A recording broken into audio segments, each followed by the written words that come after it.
ಮಾಲಾಪೇಶ್ಯ ನೀನ್ 100 ಕೇಸ್ ಹಾಕಿರೋ ಅಷ್ಟೇ, ಕನ್ನಡದ ವಿಚಾರದಲ್ಲಿ ರಾಜಿ ಆಗಲ್ಲ. ಆಜ್ಞೆ ಮಾಡೋ ಹೈಗಳೆಲ್ಲ ದೇವರೇ ಆಗ್ಲಿ ಎಲ್ಲ, ಕನ್ನಡ ಸುದ್ದಿಗೆ ಏನಾದ್ರೂ ಬಂದ್ರೆ ಮಾನ ಉಳ್ಸಕ್ಕಿಲ್ಲ. 27 ಕನ್ನಡೀಕರಣ ಆಗ್ಲಿಲ್ಲ ಅಂದ್ರೆ ಬೆಂಗಳೂರು ಏನಾಗುತ್ತೋ ನನಗೆ ಗೊತ್ತಿಲ್ಲ. ಸಮಸ್ತ ಕರ್ನಾಟಕದ ಉದ್ಯಮಿಗಳಿಗೆ ನನ್ನ ನಮಸ್ಕಾರ.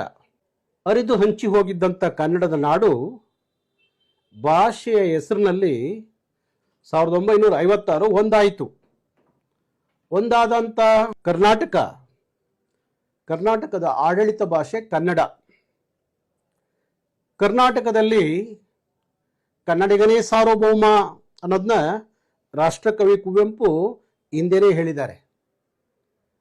ಕರ್ನಾಟಕ ಸರ್ಕಾರವೂ ಸಹ ಕನ್ನಡದ ಕೆಲಸ ದೇವರ ಕೆಲಸ ಅಂತ ಹೇಳುತ್ತೆ.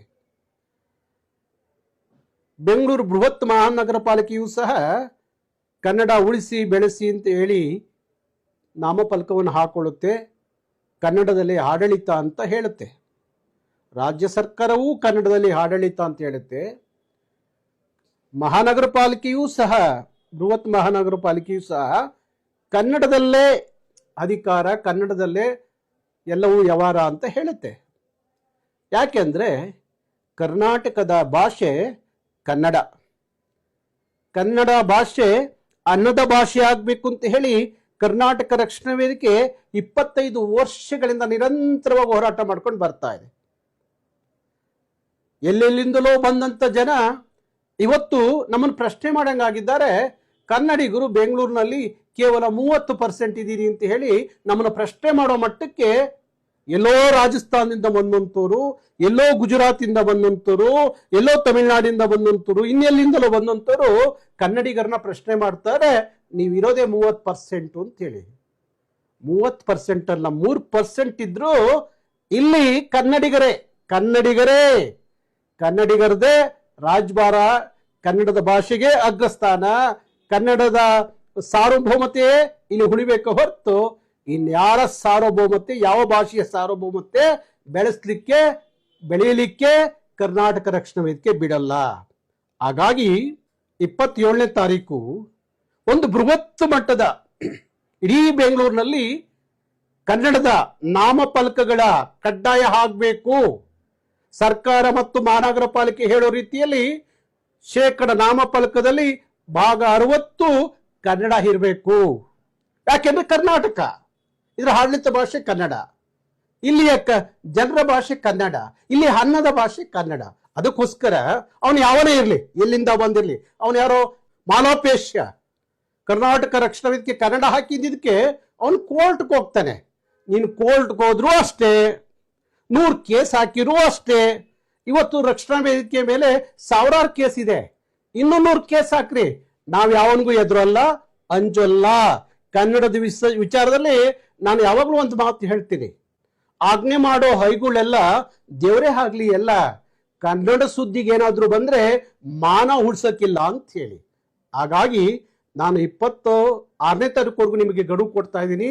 ಅದು ಮಾಲ್ಗಳಿರ್ಬೋದು, ಕಾಂಪ್ಲೆಕ್ಸ್ಗಳಿರ್ಬೋದು, ಅಂಗಡಿ ಮುಂಗಟ್ಟುಗಳಿರ್ಬೋದು, ಕನ್ನಡವನ್ನ 60% ಭಾಗ ಕಡ್ಡಾಯವಾಗಿ ಪ್ರಥಮ ಭಾಷೆಯಾಗಿ ಬಳಸಬೇಕು. ಬಳಸಲಿಲ್ಲ ಅಂತ ನಾಮಫಲಕಗಳು ಉಳಿಯಲ್ಲ. ಅಂತವರು ಕರ್ನಾಟಕಕ್ಕೆ ಬೇಕಿಲ್ಲ. ಇಲ್ಲಿ ಅನ್ನ ಬೇಕು, ಇಲ್ಲಿಯ ನೀರು ಬೇಕು, ಇಲ್ಲಿಯ ಸೈಟ್ ಬೇಕು, ಇಲ್ಲಿಯ ಬದುಕು ಬೇಕು, ಇಲ್ಲಿಯ ವ್ಯಾಪಾರ ಬೇಕು. ಯಾವನಿಗೆ ಕನ್ನಡ ಬೇಡ ಅಂತ ಹೇಳ್ತಾನೋ ಅವನು ಕರ್ನಾಟಕಕ್ಕೆ ಬೇಡ, ಕನ್ನಡಿಗರಿಗೆ ಬೇಡ ಅಂತ ಹೇಳೋ ಕೆಲಸವನ್ನ ಗಟ್ಟಿಯಾಗಿ ಹೇಳ್ತೀವಿ. ಇನ್ಮೇಲೆ ಗಟ್ಟಿಯಾಗಿ ಹೇಳ್ತೀವಿ, ಯಾರಿಗೂ ಹಂಚೋದು ಬೇಕಾಗಿಲ್ಲ.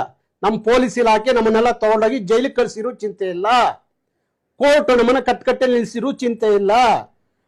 ಬರೆದಿದ್ದು ಶ್ರೀಮಂತರ ಪರವಾಗಿ ಇವತ್ತು ನ್ಯಾಯ ಸಿಗೋದಾದ್ರೆ ನನ್ನ ರಾಜ್ಯದ ಭಾಷೆ, ನನ್ನ ನಾಡಿನ ಭಾಷೆ, ನನ್ನ ಜನರ ನೆಲದ ಭಾಷೆ ಕನ್ನಡ. ಕನ್ನಡವನ್ನ ಬಳಸಿರೆ ಇಲ್ಲಿ ವ್ಯಾಪಾರ ಮಾಡಿ, ಕನ್ನಡವನ್ನ ಬಳಸ್ತಿದ್ರೆ ಗಂಟು ಮೂಟೆಯನ್ನ ಕಟ್ಕೊಂಡು ನಿಮ್ ರಾಜ್ಯಗಳಿಗೆ ಹೋಗಿ ಅಂತ ಹೇಳುವಂತ ತಾಕತ್ತನ್ನ ಕನ್ನಡಿಗರು ನಾವು ಬೆಳೆಸ್ಕೊಂಡಿದ್ದೀವಿ. ಹಾಗಾಗಿ ಹೇಳ್ತಾ ಇದ್ದೀನಿ, 27ನೇ ತಾರೀಕು ಒಳಗಡೆ ಎಲ್ಲವೂ ಸಂಪೂರ್ಣವಾಗಿ ಕನ್ನಡವನ್ನ ಬಳಸಬೇಕು. ಇಲ್ಲ ಅಂದ್ರೆ ಯಾವ ಮಾಲು ಉಳಿಯಲ್ಲ, ಯಾವ ಮಾಲುಗಳು ಉಳಿಯಲ್ಲ. ಮಾಲಾಪೇಶ್ಯ ನೀನ್ 100 ಕೇಸ್ ಹಾಕಿರೋ ಅಷ್ಟೇ. ಕನ್ನಡದ ವಿಚಾರದಲ್ಲಿ ರಾಜಿ ಆಗಲ್ಲ. ರಾಜರತ್ನಂ ಒಂದು ಮಾತು ಹೇಳ್ತಾರೆ, ನರ್ಕು ಕೀಳ್ಸಿ, ನಾಲ್ಗೆ ಸೀಳ್ಸಿ, ಬಾಯಿ ಹೊಲ್ಸಾಕಿರು, ನಾನು ಮೂಗಲ್ ಕನ್ನಡ ಪದ ಹಾಡ್ತೀನಿ ಅಂತ ಹೇಳಿ. ಹಂಗಾಗಿ ನಾವೆಲ್ಲದಕ್ಕೂ ಕನ್ನಡದ ವಿಚಾರದಲ್ಲಿ ನಮ್ಮನ್ನ ಕನ್ನಡದ ಭಯೋತ್ಪಾದಕರು ಅಂದ್ರು, ರೌಡಿಗಳು ಅಂದ್ರು, ಇನ್ನು ಏನಾರ ಅಂದ್ಕೊಳ್ಳಿ, ಚಿಂತೆ ಇಲ್ಲ. ಆದ್ರೆ ಕನ್ನಡದ ವಿಚಾರದಲ್ಲಿ ಕರ್ನಾಟಕ ರಕ್ಷಣಾ ವೇದಿಕೆ ರಾಜಿ ಇಲ್ಲ. ನಿಮ್ಮ ಗಡುವು 27 ಕನ್ನಡೀಕರಣ ಆಗ್ಲಿಲ್ಲ ಅಂದ್ರೆ ಬೆಂಗಳೂರು ಏನಾಗುತ್ತೋ ನನಗೆ ಗೊತ್ತಿಲ್ಲ. ಅದಕ್ಕೆಲ್ಲದಕ್ಕೂ ಹೊಣೆ ನೀವೇ ಆಗ್ತೀರಿ. ನಮಸ್ಕಾರ.